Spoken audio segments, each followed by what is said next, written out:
Welcome back to the channel, friends.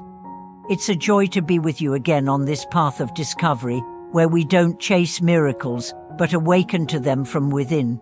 Whether you're joining us for the first time or you've walked this journey with us through many episodes, I'm deeply grateful for your presence. This is not just a platform for stories, this is a space of transformation, where ancient wisdom meets real life, and where spirituality isn't just studied, it's lived. Today, we are going to dive into a story that might sound unbelievable at first: a woman who chanted a mantra 200 times a day to save her collapsing marriage. At first glance, it seems excessive, maybe even desperate. But what if this wasn't a story about saving a relationship? What if it was actually a story about saving herself?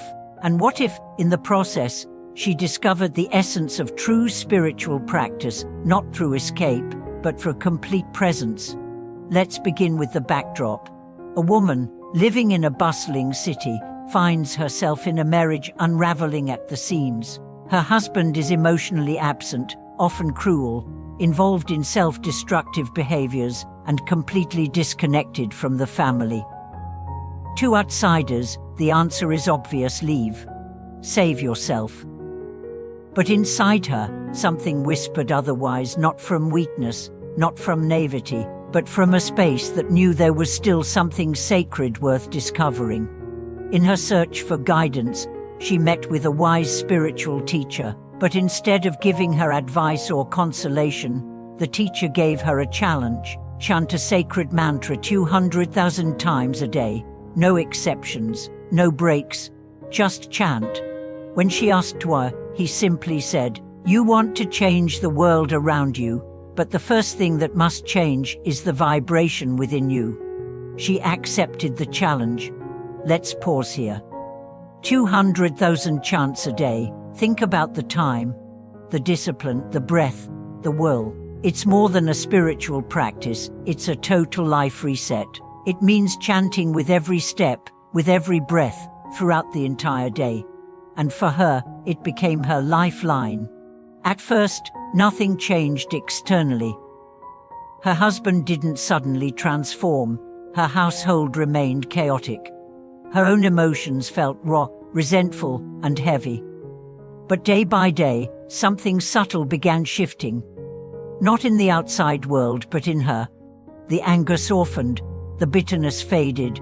The need to control weakened. She started to see herself not as a victim, not as a martyr, but as a conscious being capable of choosing how she wanted to feel, how she wanted to respond, and what kind of energy she wanted to live in. You see, chanting isn't about magic. It's about alignment. Every repetition is like a tuning fork, realigning your inner vibration with your deepest values: compassion, forgiveness, strength, presence. And when you do it enough, those qualities stop being ideals. They become who you are. Her chanting became more than a ritual. It became her mirror. In the process, she confronted her pain, not by suppressing it, but by observing it, breathing through it, and transforming it. The mantra, once mechanical, became alive. It wasn't something she did, it became her prayer, her companion, her medicine. And then the shift began. Her husband, who once returned home only to argue or avoid, began lingering a bit longer. The tension began to melt, the silence became less hostile. One evening, he broke down and said, "I don't know what's changed in you, but I don't feel the same darkness anymore." That was the turning point. Not because the mantra worked her like a magic spell, but because she had changed the atmosphere in their home, not by forcing anything, but by changing the energy she embodied. She stopped reacting from hurt and started responding from awareness. She stopped blaming and started accepting. She stopped resisting reality and began shaping it not through control, but through frequency. Eventually, her husband began joining her in short chanting sessions. It wasn't perfect, they still had challenges, but the transformation was undeniable. Their connection grew deeper, not because she saved him, but because she saved herself, and in doing so, invited him to meet her in a new space. This story is not an endorsement of enduring toxic relationships. It's not a glorification of suffering. It's a testimony to the truth that real change begins within, that the deepest prayer is not spoken for others to hear, but whispered into the soul with every breath, repeated until it echoes louder than the pain, the fear, or the doubt. She didn't chant to change her husband. She chanted to remember who she was. She chanted to rewire her nervous system. She chanted to cleanse her emotional wounds. She chanted to rebuild her life from the inside out.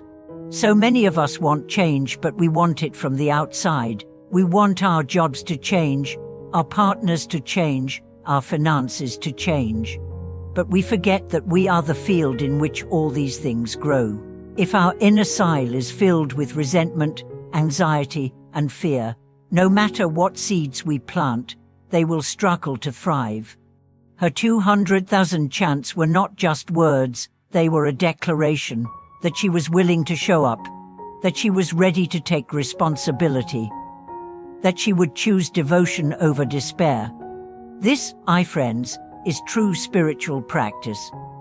It's not about incense and robes. It's not about sitting perfectly still for hours. It's not about pretending to be peaceful. It's about choosing again and again to bring your soul back to alignment, even when it's hard. Especially when it's hard. Now, maybe you're thinking, I can't chant 200,000 times a day. That's okay. You don't have to. This isn't about numbers. It's about presence. Maybe for you, it's 5 minutes of stillness each morning. Maybe it's choosing to respond with kindness when you want to scream. Maybe it's simply placing your hand on your heart and breathing deeply when fear rises. That is your chant. Every act of presence is a prayer. Every moment of awareness is a mantra. Every time you choose love over fear, you're changing your vibration. And when your vibration changes, your reality follows. Let me tell you this, your voice matters. Your presence matters. Your healing matters. When you shift, your relationships shift. Your family shifts. Your future shifts. Not because you controlled anything, but because you chose to lead with your light. If this story resonated with you, share it with someone who needs to hear it. If you've been through a journey of healing or are walking one now, leave a comment. We grow stronger through shared stories. Subscribe to the channel, like this video, and stay with us as we continue to explore how the deepest truths unfold in ordinary lives. Thank you for watching this video.